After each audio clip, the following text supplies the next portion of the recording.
Hello and welcome. The goal of this podcast is to get listeners connected with others in the sports industry because they say it's all about who you know, and now you know us.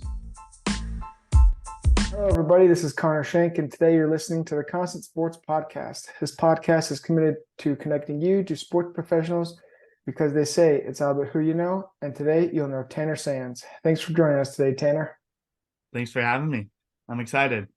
Yeah, we're looking forward to it. And for our viewers at home, Tanner currently works with the Long Island Rough Riders as their interim general manager, and he's had a plethora of sports marketing related experience with the LA Galaxy, sportsman marketing, some other jobs in there that we'll touch on. So today we're going to be going from marketing, game day promotions, sports business, graduate school, really just dive into all that. So we're looking forward to today's episode. I guess to start out, I'm always fascinated why people get into the sports industry. You know, what made you want to work kind of in this industry? Was it you'd want to be like a general manager with a pro hockey team, pro football team? You know, what was it that inspired you to get in? Yeah. Obviously great question, and everyone has their whys. I would say, not to be cliche, but growing up, I would get up an hour early just to watch a full hour of Sports Center before I went to Yep. school. And it's one of those things where it just, my parents put me in every sport possible, I think, just to keep me busy at night. And it's where I, had friends, met people, and kind of, again, not to be too cliche, but developed as a person, and it kind of made me who I am. And I think as a going off that point, as I got older, it also like in many ways changed me. I think sports and has a one of the few things that can change someone's ideologies or who they Mhm. are as people. And I come, and as we were talking before we started here, I've have a unique background where I grew up in multiple different places. So I think sports was always my way in of building friendships and getting to know people. And even more so growing up in a background in like rural suburban Minnesota than suburban Utah. Um, Playing sports was the way I got to connect with people who maybe didn't look like me or weren't like me or had different backgrounds. And I learned a lot about not only myself, but other people through sports. And so not only did I have a passion for playing and the competition, but also I think just the growth that it enabled me to have. Yeah, is I guess why I got into it. And, everyone, I thought, for a while, watching Sports Center every day, be a broadcaster, commentator, and then it went to, wanting to represent athletes because I thought there was a lot of stuff going on in that industry that I could help change. And then you get into it and I don't know, learn that you might have other talents, and that's kind of how, or something that might better fit who you are and what you're good at. And I think that's how I ended up kind of going into more of the soccer industry and being in the front office. It changes as you go, but I think long story short is I think it's a big part of who I am, and I think a lot of people in this industry have that same backstory. Yeah, definitely. I think, we're all kind of, it's either you played college soccer, so we'll touch on that a little bit, but it's either like we all wanted to either be like a professional baseball player, soccer player, or something, and then we get into like high school, college, and it's like, maybe I won't be professional, so I'll just work in sports, and they kind of figure out, avenue or angle. So that's cool. And talk to us about, how, being a college athlete, how is that beneficial as you've kind of started your career in sports? What, attributes have you brought over, from that side?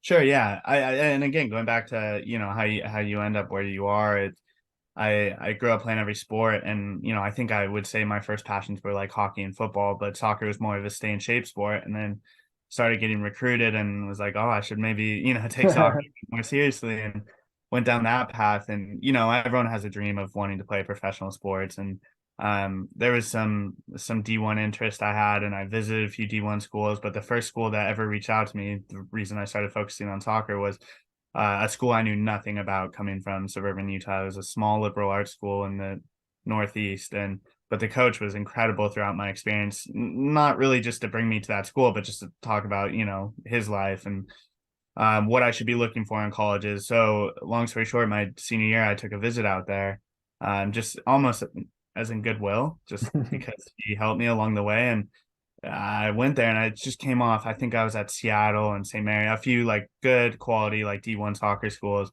and they talked about how like this is your life, this is what you're doing, this is a 24/7 job, this is what you're coming here for. And I went to the school and I walk in on my visit, and the kids are out, they just had a game, they're having fun, they're enjoying it, but the whole team was together. And I learned about the school and the campus, and I always kind of at that point knew like I was a good player, not great, and I started taking academics a bit more seriously, and I just Mhm.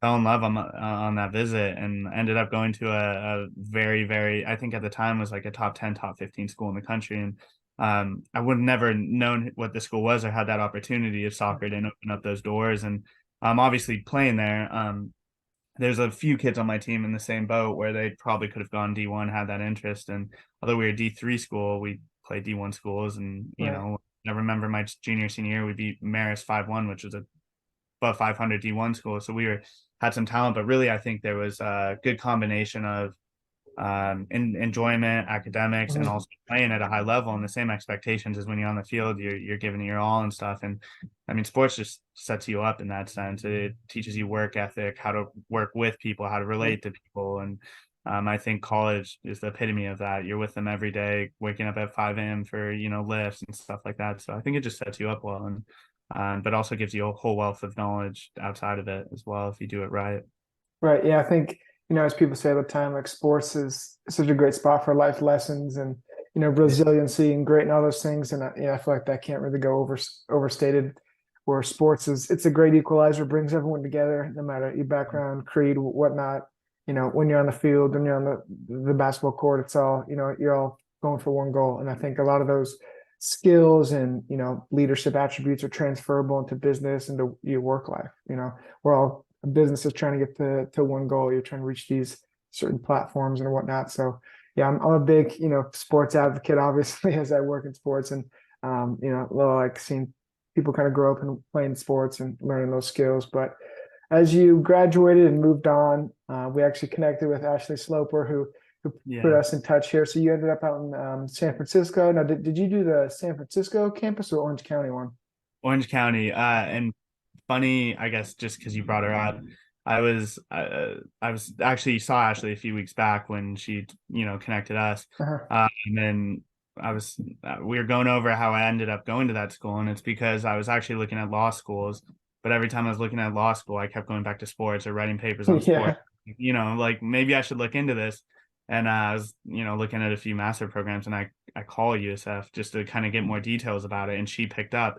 And my brother was, out in San Francisco at the time. He's playing soccer for San Francisco State. And I call her, and she's like, I'm just an Orange County girl. I'm a Southern California girl. It's, I would, if you're looking at both, I would recommend Southern California. So yeah, I ended up going to the Southern California campus, in large part to her.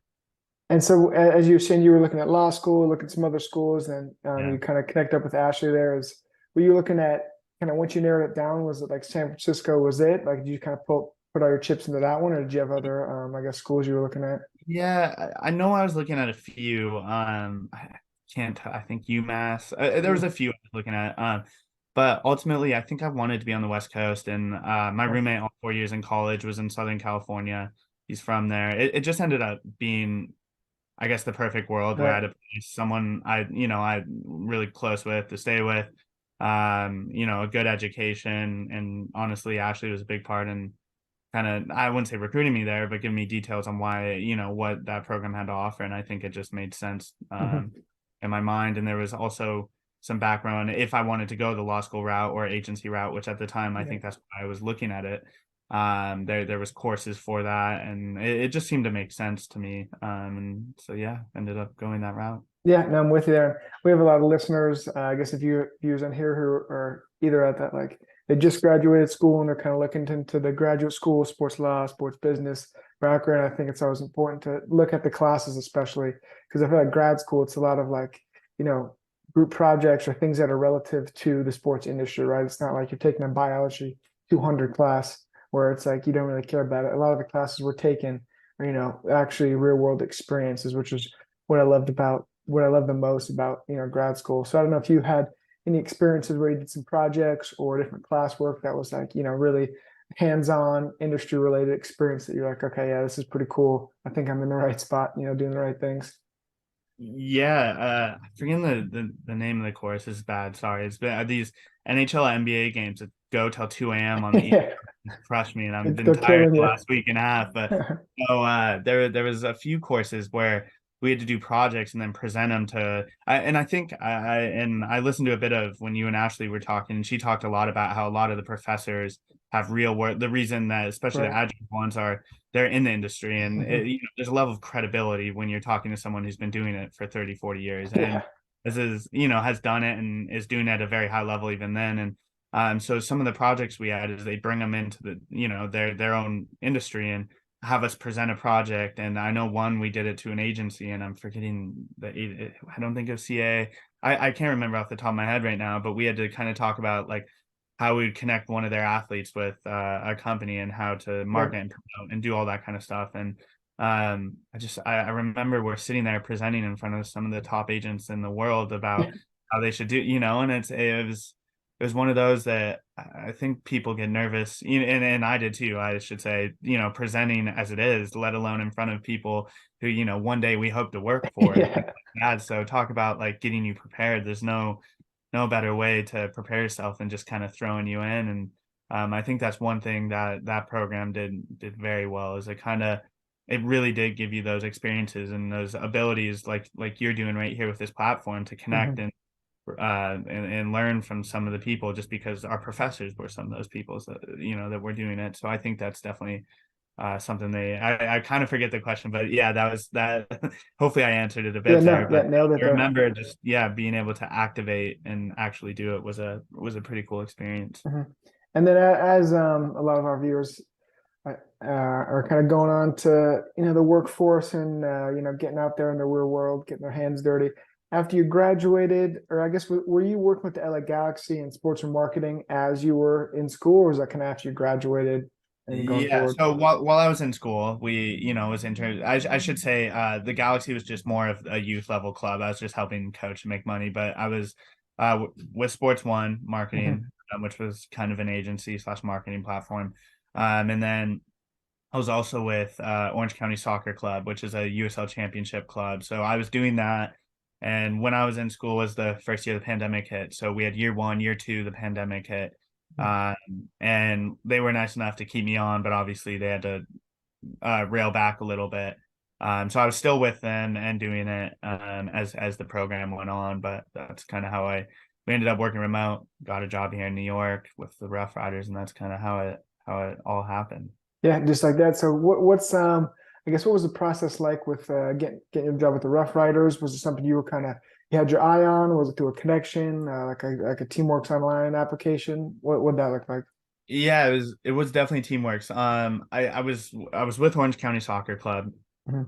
But they nice enough to keep me on, keep the experience, but the pay rolled back a little bit. And during the pandemic, most teams and Yeah. the whole industry were rolling back and laying off. This job presented itself, and I was kind of looking and wanting to go back to New York just because I was college there. A bunch of my friends ended up in the city, and Mhm. it was a place I was comfortable with. And this job opened up, and yeah, Teamworks applied. I realized I had a few connections around the area, people who once played for the Rough Riders or worked there like years ago, and they kind of connected me to this. So it was a bit of a connection, a bit of an application, but the application came first, and then I realized I had some resources that helped connect me along the way. But yeah, they're in a yeah, I guess there wasn't many opportunities, and they were kind enough to give me one, and a lot of it started with being at Orange County Soccer Club and having that Mhm. experience, which I attribute to the program because Ashley keep bringing her up, but she's actually the one who set me up and introduced me to Orange County Soccer Club, and that kind of helped me into finding the job with the Rough Riders with the experiences I had from there. Right. Yeah, it's good. Those early jobs might not be, the best, the most colorful jobs, but a lot of the times are the stepping stone, jobs to, excuse me, where we get at now. And I guess just for the viewers, what does kind of your day to day look like? Is it what you expected when you were applying for the job, or what is it looking like? Sure. Yes and no. So I guess since I took that job, I think I was like on the marketing promotion teams maybe at the time when I first took Mhm. it. I think that was the role and helping with a program director over some of the youth stuff we were doing here at the Rough Riders.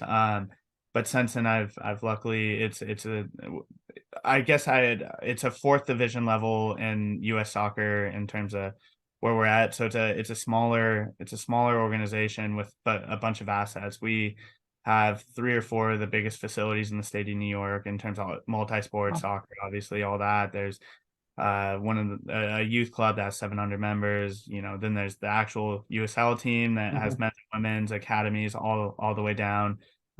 We do international trips, tournaments with youth soccer teams. We hold competition, yeah, tournaments, winter, summer, do all that kind of stuff. So Right. there's a lot going on. So I remember I was kind of thrown into the fire, and they brought me in for one reason. I remember just doing a lot of different things for them, but that's where, and the reason you're starting this is these programs set you up for that. They give you so many Mhm. different experiences and so many different, from marketing to promotions to sales to, agency stuff like, I remember at USF, we got to do all that. And luckily that transition, because I, I remember doing everything at the start, but luckily, and again, one thing I'd always say is, when you're going to these master's program is dive into it. I Right. wasn't a math guy, but I remember we were doing P&Ls and profit reports for a Yeah. class.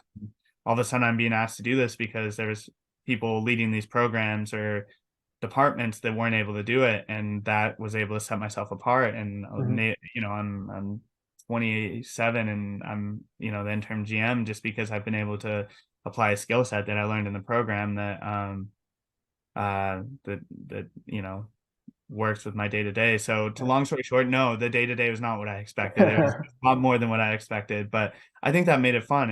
I was doing something different every day. I was one day working with our USL team and these professional players and coaches, and the next day overseeing a camp that had 300 people, and the Mm. next day looking at our facility numbers and making sure all of the boxes are checked with rental agreements, things like that. And I didn't expect to be doing all that, but the industry, you do a lot of things I think you don't expect.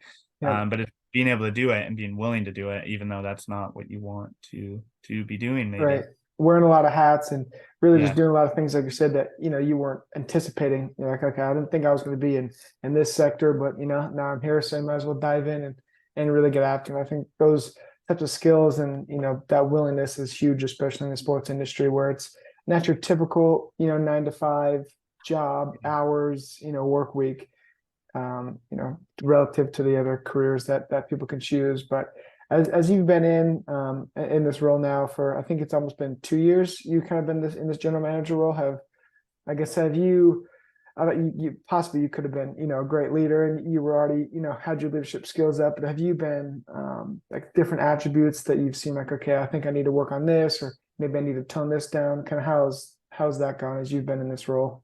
Yeah, I think you're always learning, and yeah, Mhm. it's definitely been a learning curve for myself. I think being that I'm younger in this role, and working with a lot of people that have a lot more years of experience than I do.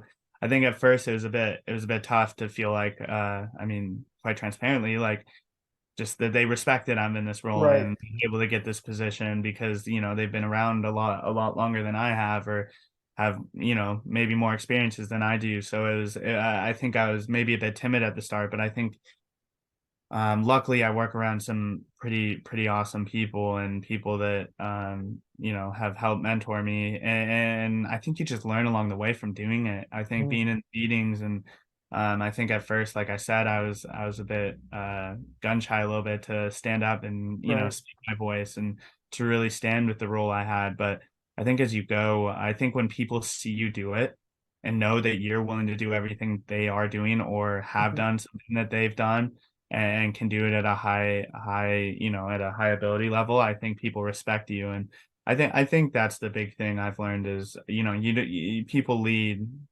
in many different Yeah. ways. But being able to speak your voice, but also show it and do it and work with them day to day and put in those hours. I think people have, you see the people that, no one can hide when you're working 40, Yeah. 50, 60, 70 hours a week with them. You Right. can't hide what you can do and can't do. You can't hide the ability levels you have as a person and who you are as a person. So I think just being a good person and being able to do the things you're speaking about is a big thing. Definitely. I think I learned that just to trust who I am and the reason I was put in this position in the first Mhm. place. Yeah, no, I echo all those thoughts. And you touched a little bit about mentors, mentorship and whatnot. So do you have, I guess, have you gone out and, reached touch base with people and kind of asked to be maybe mentoree, or you have a mentor? Kind of, what are your thoughts on mentors? Yeah, yeah, and I think mentor is such a cliche term. People throw, but you need people to learn from, and you Yep. need, like, I think people look at that, that I hear like mentor. It's like it's really just being someone you trust to go to, Mhm. and those people can be older with wealth of experience, or they can be someone, you just met. That it's just being willing to learn and listen, and we need those. It's just friends, right? Yeah. At the end of the day, someone you can talk to about what's going on, and yeah, I would like to say I have plenty of those. Ashley being one. I mean, you Mhm. you know the kind of person she is from just talking to her. She goes out of all her, her so far out of her way for all her students. And I think just having someone like that to bounce things off of and learn from and all that. Yeah, yeah. You're Definitely. not gonna make it in this industry if you're not willing Yep. to go to people and have people to go to. And as you speak about you do need a network. You do need to know people. It's such a closed off industry, and if you want to be successful, you have to be able to count on people. And it's so yeah, I'd like to think I'm lucky enough to have quite a few people that I can bounce ideas off and learn from.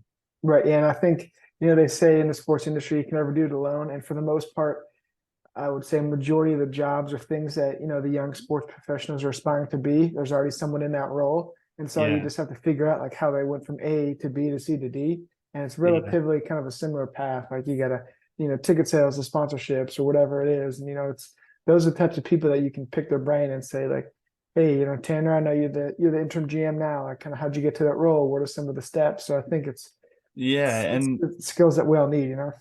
to go off that, I think like mentors, people see them as people who are like ultra successful and all, but Yeah. I think you and Ashley talked about it's not a linear path. You need to Mhm.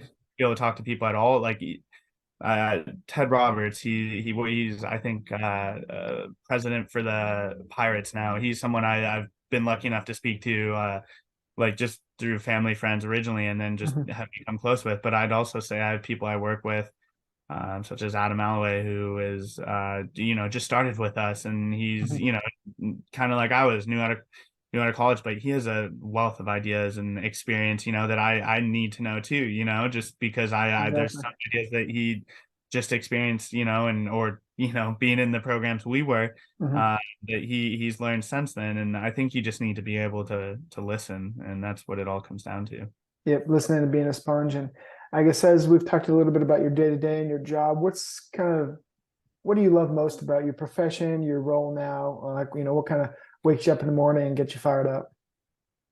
Yeah, I think that's a good question. I think it goes back to what we were saying is it's easy once you get in a profession to every company, they're a company, right? They're a business. Mhm. Their bottom line, there's you have to report P&Ls and all that, but ultimately I don't think I think no matter what industry you're in, there's a burnout as long as you don't remember, you need to remember that why and why you got in it in the first place. And like I Mhm. said, I think um I hope I always remember that the reason I'm in it is the people, the relationships, and ultimately like we kind of talked about, sports is just this beautiful thing that allows to connect with people and people that we probably wouldn't have connected with otherwise. Like I said, I grew up in a place that I mean not to get too into it, but talk about like white culture, suburban Yeah. Utah, rural Minnesota, and I grew up and then I joined a soccer team where I was, of the minority and I got to, meet people from on my team from Honduras, Brazil, Mexico, Ivory Coast, Mhm. all over the world. And that, opened my eyes to experiences that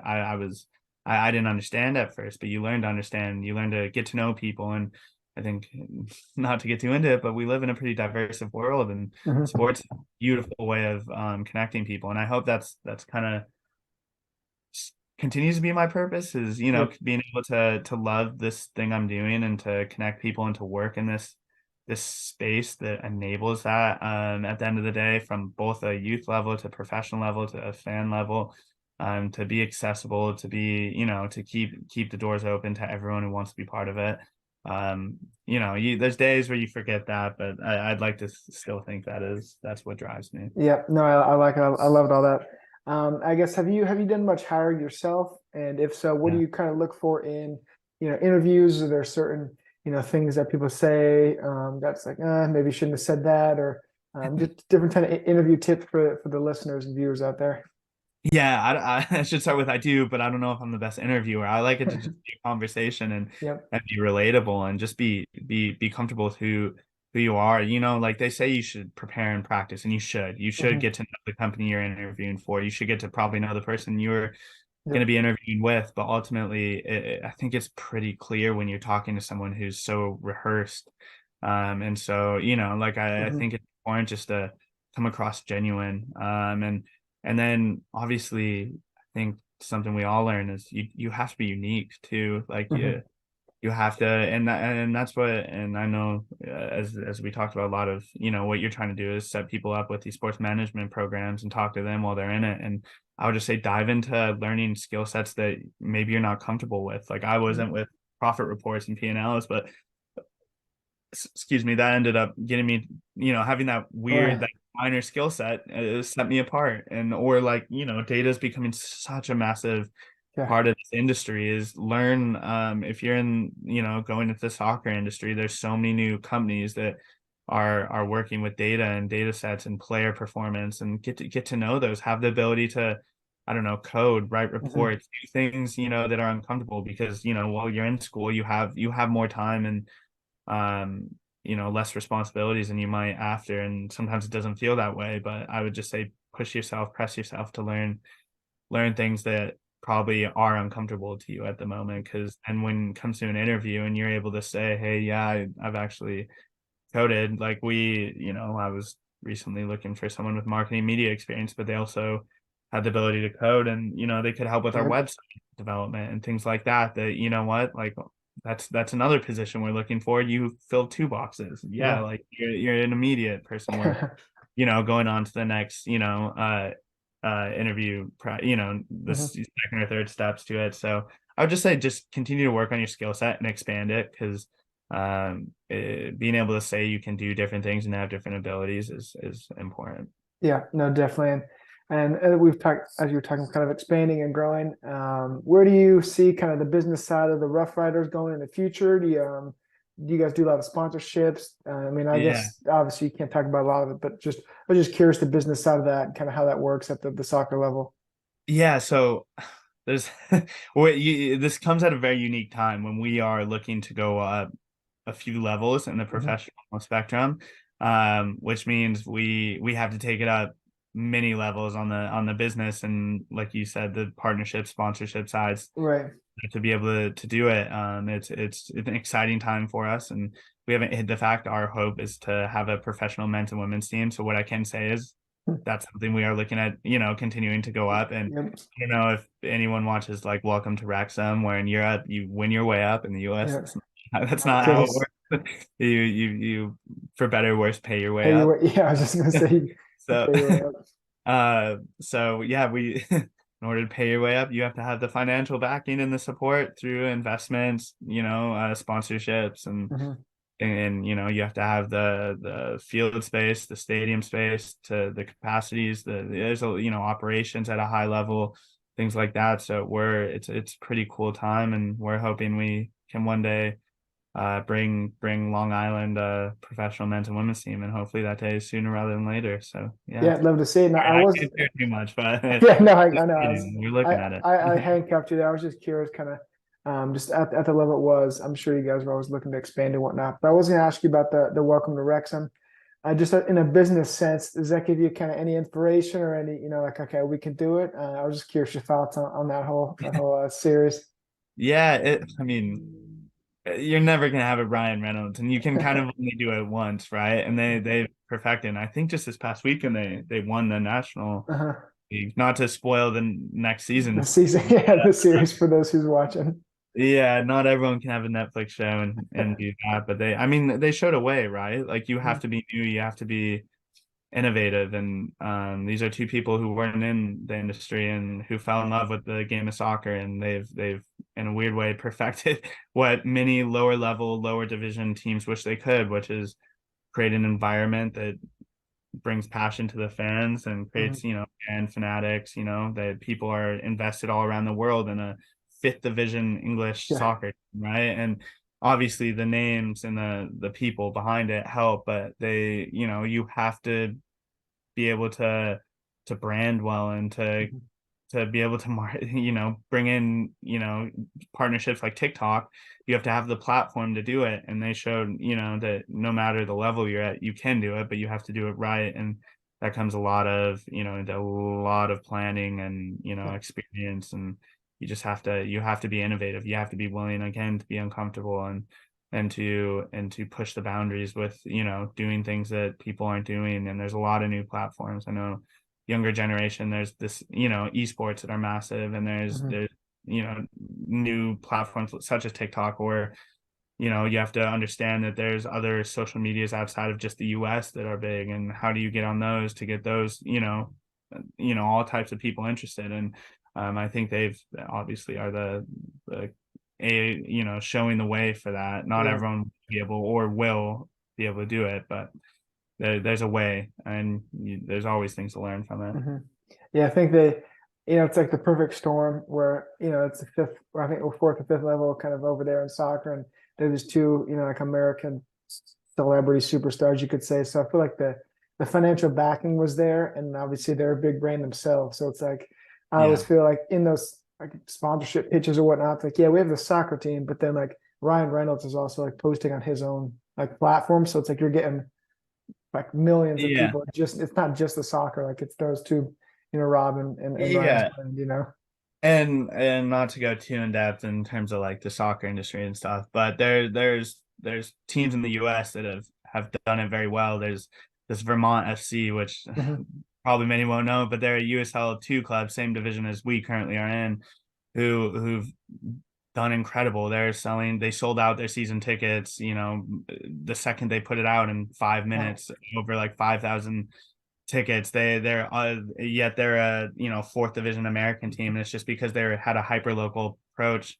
And they focused every part of their marketing on being a just an environmental soccer professional franchise, and how Mhm. they're giving back to the community. And they were able to hyper localize their content and work with the people and partnerships that also looked at their brand, like Ben and Jerry's, that's super environmentally focused. And they're able to market their brand, create a brand first and foremost, environmentally focused. And then all these companies were able to go to them, and they're trying to put a environmental touch on what Yeah. their brand, and they're able to connect. So there's ways to do it. You don't have to always do it like, it's hard to do it like Wrexham, but if Mhm. you do it right, there's always a way. Yeah, for sure. And I guess as you're obviously very, in tune with the industry, but how do you keep up with different sports sectors? Like, do you read the Sports Business Journal? How do you kind of stay ahead of the Yeah. times there? Uh, I'd like to say yes, I do. I would say more for me, it's just waking up and reading The Athletic. I think that Mhm. subscription is, I think it's $10 a month or whatever it is. I think usually they have deals going on. It's well worth the subscription. I think they're way ahead of the curve in terms of, if you're interested in data and how data works in sports, and every department, soccer to football to baseball, they have writers. And to be honest, I'm just a Minnesota sports fan, and at heart too, and being able to follow what they do, and you learn about what Mhm. the Twins, Wild, Timberwolves, Vikings are doing, both on the player side, sports side, but also on the business side. I think the Athletic does a good job. So that's my transition of saying no, I haven't kept up to the Sports Journal, but I'm using the Athletic as a Yeah. cop out for that. No, I'm with you. It's you gotta. I feel like the sports industry, there's enough like veins and Yeah, different companies that do it where you just pick one and they say, okay, like I'll just follow this one and keep it rolling. And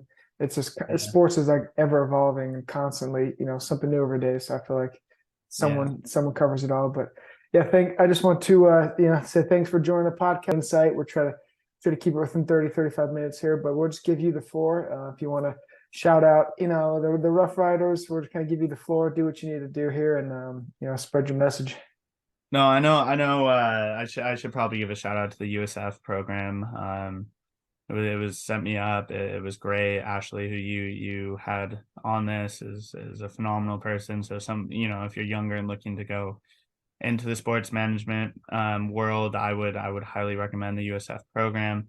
And also just to you, I think this is a really cool platform that you're setting up to connect people. And yeah, and lastly, to anyone who is listening to this and wants to reach out, happy to connect with people and happy to share some hopefully more insight. Maybe you don't want it after this podcast. Maybe I didn't give great answers, or I mumble and ramble, but I'm always happy. So you can connect with me on LinkedIn or wherever. So yeah. Perfect. Appreciate it. Well, thanks everyone for listening. And this is just another episode of the Constant Sports Podcast here. And today we talked to Tanner Sands. So we're looking forward to watching you in your career, and especially as the Rough Riders get going here and possibly get up a division or two. So we'll be able to stay in touch and follow your career. So thanks again, Tanner.